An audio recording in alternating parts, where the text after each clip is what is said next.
Welcome to the Art and Science of Complex Sales.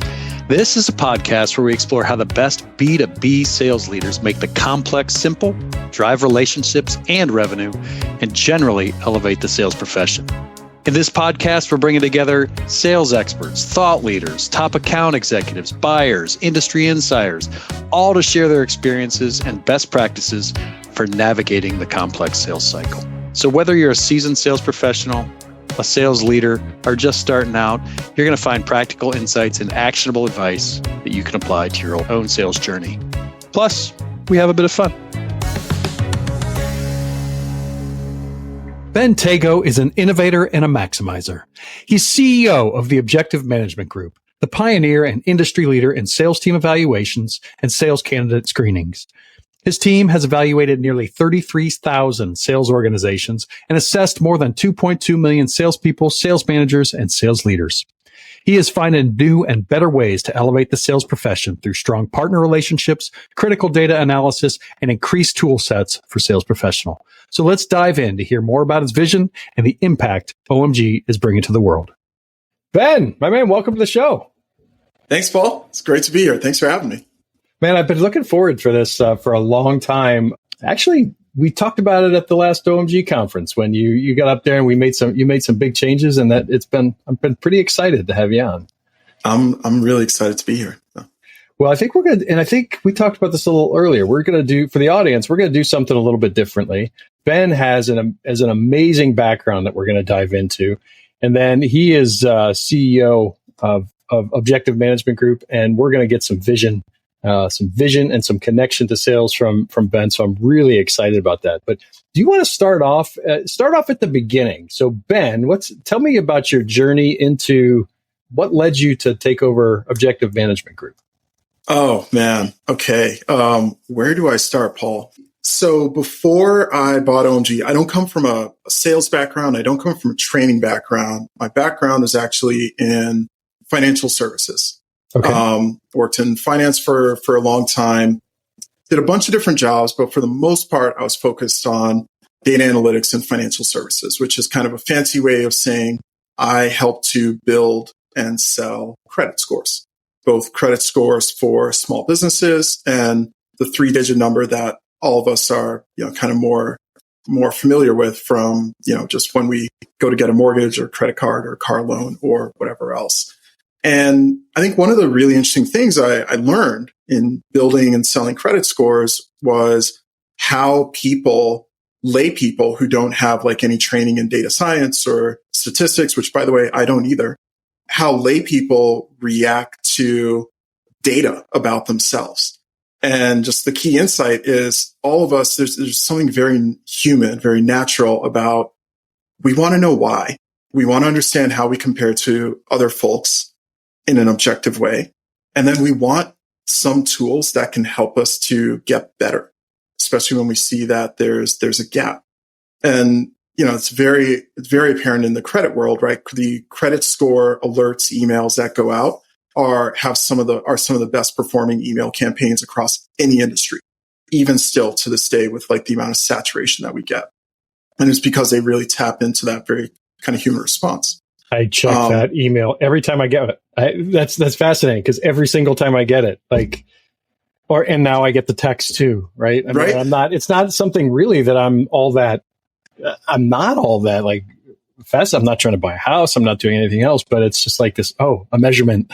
And the number doesn't even change that much, right? Yeah, it's like 2 points. Yeah. Yeah. But it's just, we got to know. Yeah. So fast forward to OMG, I was doing a lot of research in the training space, the sales training space, and all these folks I kept talking to that were trainers kept talking about the OMG. And they kept talking about this guy, Dave. And, eventually I kind of figured out or pieced together that it was this assessment that they were using, this very science and fact-based assessment. And it had been created by this gentleman called, Dave Curlin, who you know well. So I reached out to Dave and, from our first conversation, we just started talking about data and the power of data to help people make better decisions and improve, and how that has a real impact on how they feel about themselves and the work that they do and the quality of the work they do and the organizations. And we just really kind of clicked at that level. And that's a huge part of what I saw in OMG, and honestly, what still gets me excited to this day. So you went from this world of intensely personal, and it truly is an intensely personal score, right? That you're bundling and selling to other people, or you're taking and you're giving out, to another world of an intensely, like if you think about it, it's essentially a career-based evaluation of your ability to perform. Why did you focus on sales and training when you were starting to look? Because I've looked at your background and with Fairfield and other things that you were looking at. I can tell you're looking at different areas. You're looking very purposefully for businesses that you can acquire and help and do this. What got you focused on sales and training? Because we all need help there. Even those of us who are in it, even those of us who are, and I would not call myself an expert, but when those who I see who are experts. I mean, Paul, have you ever in your life come across a CEO who says, I am totally satisfied with what our sales are and how well my marketing funnel is converting? No. I don't think you ever will. If you do, I don't think they'll be a great customer because they're not going to be a CEO for too long. Yeah. We all, anyone who's in one of these organizations or even in nonprofit organizations, it's an area where we're just constantly looking for an edge and looking to improve. And, so from a business standpoint, it's a great place to provide a service that helps people do that. Yeah, it's in the business of growth, right? Exactly. You're looking at, and you mentioned nonprofit. That's fascinating because I did a stint in nonprofit in the past before coming back on with Membrane, and I did about a 3-year stint, and I noticed that too. It's a sales problem essentially, right? Because it's a growth problem, but when it boils down to it, it's a people problem, right? When it boils down to it, and it's not even a problem; it's a people opportunity. Which is, how do I leverage the people and the resources and the assets that I have to make them better and more effective? So what did you find? What were those sales trainers telling you and everybody when they were talking about VOMG? What were the things that really attracted you to it? The VOMG. Well, I think there are kind of a couple of things here, or a couple of ways to think about it. One is what made the trainers, our partners, right? Because we run them through a partner network. What made our partners want to work with OMG? And then what was it that their clients saw? And why is it that their clients sort of continue to demand OMG? So for our partners, I think there are a couple of really key things that kept coming up over and over. One is, the first and foremost, is sort of how exhaustive or how extensive the data is. And it takes a lot of, as a trainer or as a consultant who's going in and asked to diagnose the problem that this company has, their growth problem, it takes a lot of the guesswork out, right? The analogy that we often use is, it's like when you go to the doctor and you say, hey, I've got this pain in my side and I don't really know what it is. The doctor, because they're well trained and they're good at what they do, they'll ask you a couple of questions and they'll come up with maybe 3 or 4 hypotheses. It could be X, maybe you broke a rib, maybe you've got a blood vessel that's burst, maybe you just ate something bad, or, they've got a couple of hypotheses. But then what they're going to do to kind of hone in on one is they're going to give you an imaging test, right? They're going to give you an MRI or an X-ray, and that's going to give them the exact data and the answer that they're looking for. And for our partners, we are that MRI. We are that X-ray where they can say, hey, Mr. CEO, you're saying that you've got this conversion problem or that you've got this top of funnel problem. Based on my experience, it might be 4 or 5 things, but you know what? Humility is the best approach. Let me have you take this MRI and it's going to pinpoint the exact issues that are causing your top of funnel problem. And then we're going to go and fix that. Right. So it creates like this high degree of certainty around that helps the trainer, the consultants, get to the right answer faster. Hey, so I got to tell you a story. And one of the ones that what we use extensively is essentially the recruitment assessment. Or candidate assessment. The candidate assessment. And so and I had previously, back in 2019, I had gone through all the training. I learned how to read it and become a partner. And one of the things that this story really gets to the heart of it for me in this. I had two candidates I loved. There was not much difference between them. We were getting down to the final stages. We had taken them both through VOMG, the candidate assessment. And I ended up making a decision. And then in communicating that decision to the candidate that didn't get the job, I sat down with her. I said, hey, let's walk through this together, because I think this is something that you should know and you should really understand relative to some of your skills and habits and everything in the market. And there's this one area called responsibility that it was really the one deciding factor that it came out to, right? It was one scored a little bit higher on that and one scored a little bit lower. And but really how it's interpreted is this idea of being able to take responsibility for your actions and your results, regardless of if the economy is up, if it's down, if it's sideways, if it's left, if it's right. I'm going to go out and make something happen. We're going to hit a number. We got to go. She called me up, didn't hire her. She called me up literally a week and a half ago. And she said, can I take you to lunch? Like, heck yeah, that'd be great. We sat down. She goes, I just want to thank you so much for pointing that out to me. It has completely changed the way that I sell, that I act, that I behave. She goes, that one little thing was so helpful for me. And it has helped me start my new gig just absolutely on fire.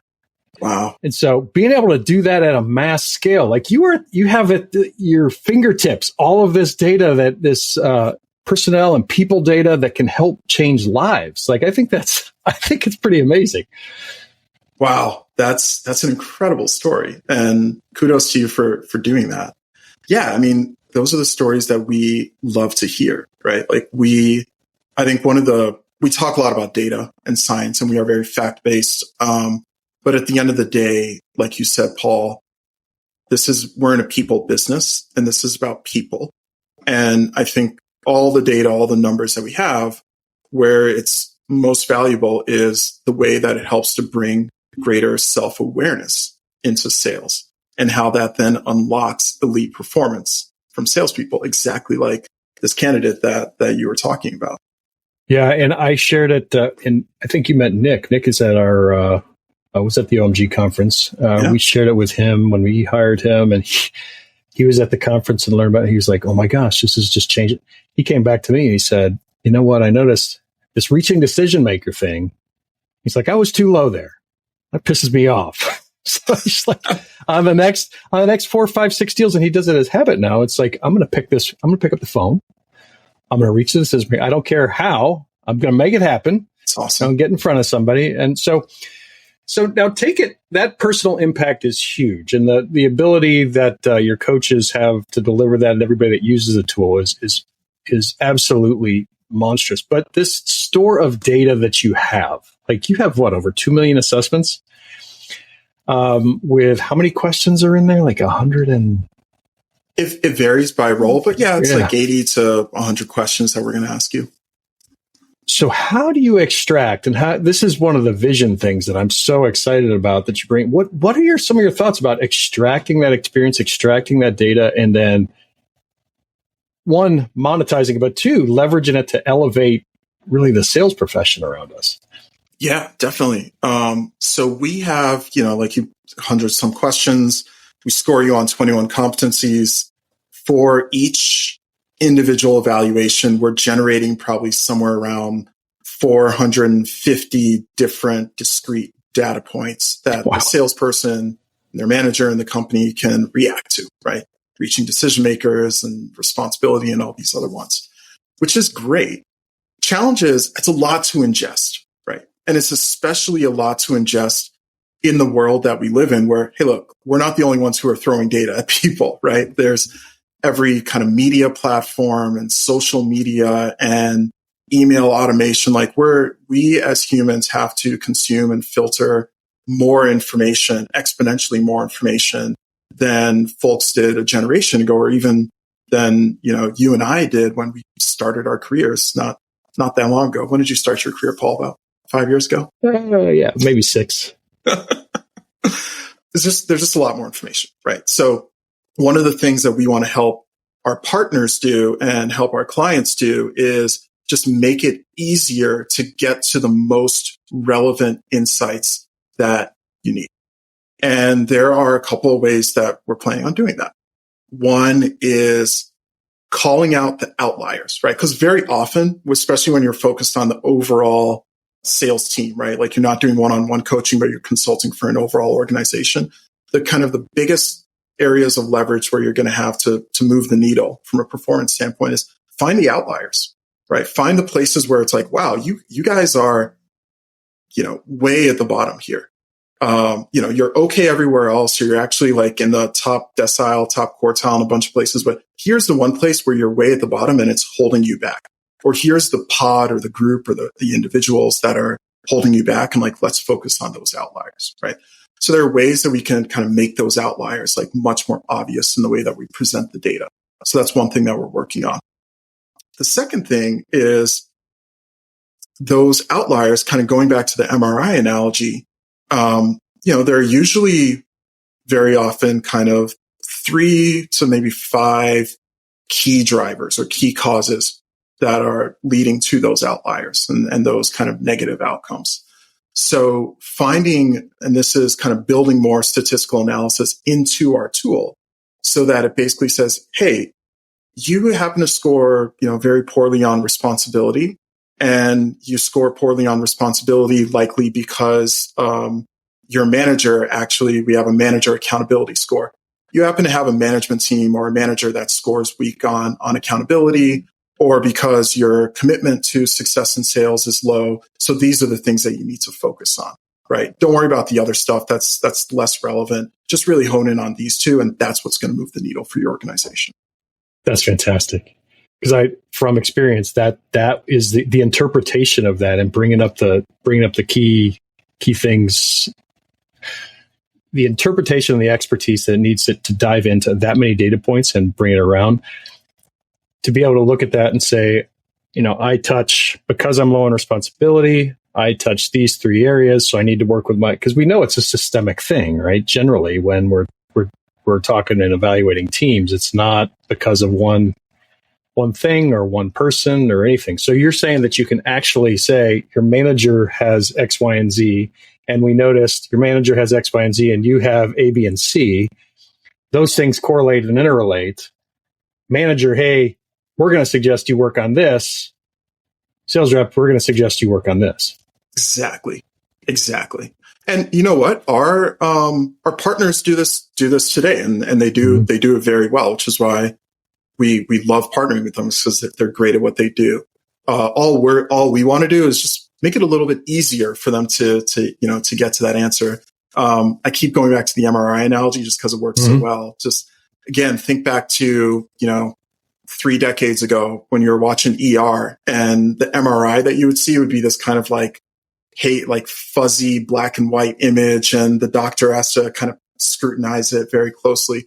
And now today, when you watch all these medical shows, the MRI is like in 3D and it's in color, and the hot spots are highlighted, and the doctor knows exactly, hey, that's the tumor. That's what we need to focus on. And that's kind of how we think about developing our product, is let's make it easier and faster for our doctors, our partners, to be able to diagnose the issue and get you the treatment you need. I mean, coming from the background of the credit score, I can see how that absolutely makes a ton of sense and be able to leverage that and bring it up. Because, I mean, you look at like 836, you pretty much know where you are, right? 836, and then you have, here's the reasons, boom, boom, boom, boom, boom. So it's the same type of thing, except we're dealing with skills and we're looking at an organization. So let's transition a little bit. And if you wouldn't mind sharing, I guess, what have you learned? First off, I have a question for you. Did you take the OMG assessment? I did, yeah. Okay. I did. Cool. What have you learned in working with the team and the trainers and everything at OMG relative to sales? Like, what are some of, you come in here, you've sold before, but you're more of an entrepreneur. You've dealt in data. You're doing this stuff. What are some of the key takeaways that you've learned being around all these sales greats? Oh man, a lot. Best part of my job is, I've got 100 plus of the best sales coaches and consultants and executive coaches who I can just kind of tap into on a regular basis for advice. So I've learned some great stuff. I would say, think about it as things that I've learned about selling overall and things that I've learned about, I talk about self-awareness, about kind of myself and how it impacts like my own selling style, right? So things that I've learned overall, we just did partner with some data scientists. We actually just did a big study looking at what you were just talking about, Paul, how do you become an elite sales manager? What are the things that make you an elite manager? And there were a ton of great insights in there. I think one of the really cool ones was we measure something called coachability, how receptive the salesperson, the frontline salesperson is to training and coaching and improvement. And our kind of ingoing hypothesis when we started this research was it's very hard to change coachability, right? It's very difficult if you either want to be coached or you don't. And one of the things we found is that a manager can actually impact that, right?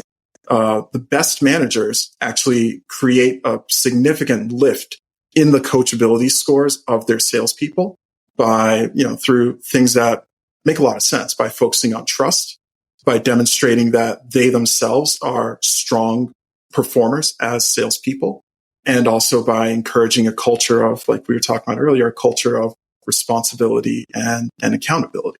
So that was just like a very cool thing to see. Is like, wow, like not only can our partners, the trainers impact the coaching environment, but you as a frontline manager can have an everyday impact on your salespeople and make them want to be better, help them want to be better. So that was really cool. Management or coaching frequency is also something that we hear this from clients all the time is, I know that we'll talk CROs and they'll say, I know my frontline managers are not spending as much time coaching the team as they should, because a lot of the time they're selling themselves. How much time should they be coaching? And they're really asking in a different way. They're kind of asking, how much time can they get away with coaching? Because I want them to, they're the rainmakers. I want them going out and selling. And we've got the data for that, right? Like we can answer that in a very kind of clear and quantitative way. Like, hey, they should be coaching every day. And if they do coach every day, that's going to get you basically 100% lift in performance versus if they're only checking in on their team once a week. Does that sound interesting to you? And then they perk up. Oh yeah, that is. So, I think that's another one that was really cool to see and then put in front of the partner network and put in front of our clients to react when we're getting sort of really, really great engagement based off of that. That's huge. Are you taking those in? Are you coaching every day? Are you working with how are you changing your personal behaviors based on this type of stuff? Man, like I said, I work with some of the best coaches in the world. The last thing any of these guys and gals need from me is my coaching or my intervention. I would just mess it up. I call them for coaching every day, right? Like, yes. Dave, what do we do here? Yes. I think one of I talked about things I've learned about myself and how that affects my sales approach. One of the areas where I actually have a gap or I don't score as strongly in the OMG assessment is in the ability to stay in the moment, right? I tend to be quite impatient. And I see that in my personal life too. People will tell you that, and I see that kind of now at work. And it's very interesting now when I'm on sales calls or when I'm on calls with the team. I kind of have to keep in the back of my mind, hey, stay patient, breathe, stay in the moment, make sure that don't just think about like the next question or like the next response that you're focused on. Really try to understand, what is this person asking me? What is this person trying to tell me? And then play tennis with that, like respond to that. Yeah, I've noticed actually, you are not the only one, by the way. That was actually, I scored really low on that because I'm always trying, and I've noticed, I would assume you're pretty type A, like go get a lot of that is we're thinking for answers, right? But the fascinating thing, because I took a lot of this too, in being coached, my coach gave me the same advice, right? You play tennis with it, but you sit and you can sit in that moment. You can listen, you can process, and the answers aren't far away. It's like you actually do yourself a disservice when we're sitting there thinking, oh my gosh, what's the next question? What's the next question? What's the next question? Because it will come, it comes, and having that pause to think about it is actually a very, very good thing. It's a lesson I had to learn the hard way. Me too. That's great advice. That's brilliant advice. Hey, I am fascinated with some of your, if I could switch gears a little bit, because we're talking about personal development. You had a very clear goal relative to company development and the type of company that you wanted to acquire and continue to build. And, I look at some of your values, like lead with kindness, invest in your employees, nurture relationships with the community. How are you finding your ability to dive in and really, it's not about imposing an ethic. It's about working with a great team of people to be able to lead into that type of company. How's that going? Like, I'm interested. Man, thank you for asking. You're probably asking the wrong person. You should probably be asking the folks that I'm working with, and how are they experiencing me?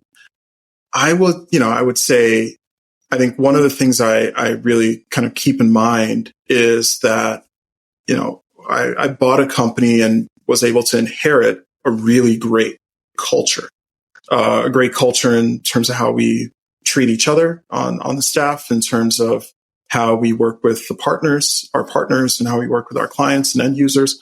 So it ain't broken. And, kind of what I've tried to keep the track I've tried to keep in the back of my mind is, I don't need to come in here and fix this. I don't need to come in here and impose, like you were saying, a set of kind of values or standards. What I've really tried to do is sort of, just kind of immerse myself in what is it that we have been doing for the past 3 decades, and how did it get us here? And while still staying authentic to myself, right? Like, what are the parts of that align with who I am? What are the parts of that don't align with who I am? But for the most part, really bring myself into the culture of OMG, rather than try to bring OMG and its 3 decades of history into, kind of my own personal kind of ethics and drama. Well, I've heard some great things from all the partners. I experienced great things when I was there with you, and I know Membrane and OMG are partners, so we also really expect great things in the partnership. This is always, I'm sorry, it's a little bit cliche, but I'm going to ask you the visionary question. 5 years from now, what's the trajectory of sales and data and OMG, and how are these things tracking out, and what do you see?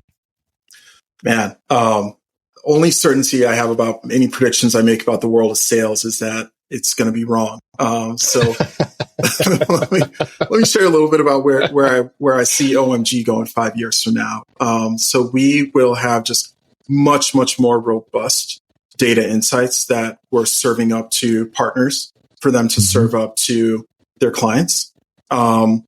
Ideally, 5 years from now, we're at the point where we're already taking in, video and voice analysis as part of our sales team analyses. Wow. But hopefully AI is advanced to the point where we're actually able to do some really creative stuff with that, right? I would love it if we ask all these, or we assess salespeople on how effective they are at asking questions and how effective they are at their presentation approach. And I would love it when AI gets to the point where we can not only ask them those questions, but we can actually just have them do a sample pitch.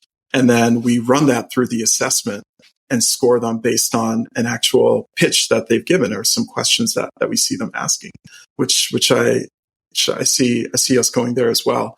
I see us getting larger in terms of how big the partner network is. We work with, little over 100 partners today. I would love for that to, in 5 years, aspirationally to have tripled in terms of the size of the partner network. We are already global, but there are certainly countries where I want to see us really engage a lot more across Western Europe, across Latin America, and across Asia as well. And then the last thing is, the only prediction I'll make about the sales world is that the way that we sell is going to continue to change. I'm not going to make a prediction about how, because I don't know. but the way that we sell is going to continue to change. And as leaders in the science behind sales performance, we've got to make sure that we respond to that and we stay up to date on measuring and assessing people on how they're selling today. So, I see a lot more competencies and attributes and analyses that we're doing that are reflective of the way that folks will be selling in 2028, 2029, whether that is using more generative AI in their sales or probably still is going to rely on picking up the phone and calling someone, because at the end of the day, that's there's nothing that can really replace human connection, at least not yet. I truly hope there never is, right? I think that's one of the beautiful things about sales is that ability to make connection, the ability to sit down, to have a chat, to understand each other.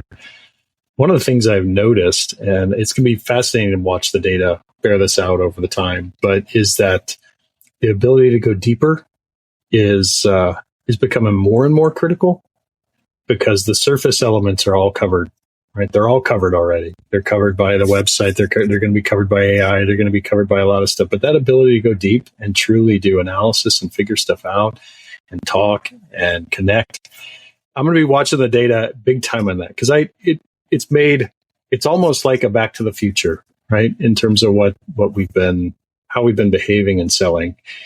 And I again could be completely wrong on this. It's just what I've been noticing, right? Is we find people that with the skill sets that need to go very deep into accounts, very deep with people. And those people are the ones that are being really successful.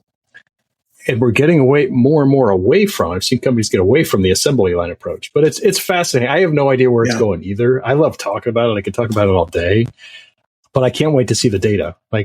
That's really what I want. And I can't wait to see what OMG does with it. Is there any final thoughts? We've been kind of all over the map in the pod today, but is there any final thoughts that you have relative to what you're doing now and your passion behind it that you want to share with the audience? Oh man.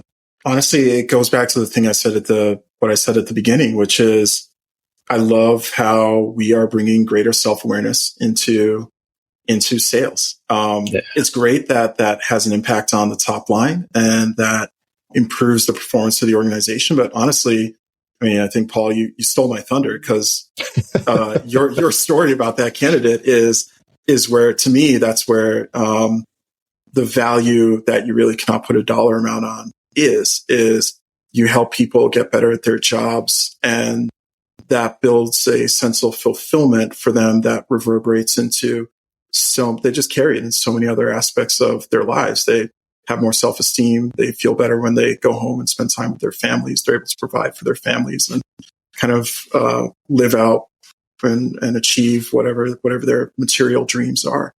And to the extent that we can play a small role in helping them get there, that's great, man. And there's a place for us, which I'm happy for. That's awesome. Yeah, no, I hope the role keeps on getting bigger and bigger. As you can tell, and everybody in the audience can tell, I'm an unabashed fanboy of the data and OMG. I absolutely love it. And I love the direction you're taking the company. It's good to have you love having you as a friend as well as a partner. It's very, very, things you're doing are necessary and great. And for the same type of reasons, right? I love the impact that it can have on the individual. And that translates to businesses and communities and lives and families. And you see it, right? It's tangible. So keep up the great work, man. Thanks a lot, Paul. And thanks for having me on here. Oh, absolutely. How do people find you? How do people find you in OMG? Yeah, very easy. Ben at objectivemanagement.com. And you can just find us on LinkedIn or visit our website as well, www.objectivemanagement.com. All right, man. We'll keep cranking. We're going to end there. Audience, everybody that's been listening, keep shining bright. Thank you so much for listening. Make sure that you're reaching out to Ben and OMG and one of his amazing partner network. Make sure that you're connecting with them. And with that, keep shining bright. Have a great day. We'll see you. Thanks a lot, Paul. Thank you so much for listening to the Art and Science of Complex Sales. This podcast is sponsored by Membrane and our partners from around the globe. Here at Membrane, we believe that B2B sales is at a crossroads. Due to decades of quantity-based prospecting, information overload, and really a shift towards efficiency over service and pitching over leadership in sales, customers are saying enough is enough. They're tuning out average performers and choosing to take most of the buying journey on their own. This results in up and down sales results, forecasts that are all over the place, and salespeople that are half committed due to the fact that they're having poor results and they have an inability to truly connect with customers. We believe the road successful companies are taking to combat this is threefold. Number one, training to create leaders and executives across all areas of the team with strong habits and sales methodologies that bring value. Number two, technology. Technology that focuses and helps a salesperson succeed and reinforces great habits, rather than wasting their time on filling out fields for reporting or wasting their time on spamming customers that have no interest in ever buying. Third, talent. And I'm talking about talent that's empowered and emboldened to make a difference for their customers and their companies. So where are you on that journey? Membrane and our network of partners across the globe are here to help and to elevate the sales profession. We streamline critical technology by combining CRM, training and enablement, and more into one seamless platform. We drive best-in-class methodologies through our partners. They provide the top thought leadership methodologies and resources from across the globe. And our collective efforts are dedicated to recruiting, training, coaching, and empowering, and measuring the habits of the top teams in the world to ensure success. Join us at membrane.com to learn more. And thank you so much for listening.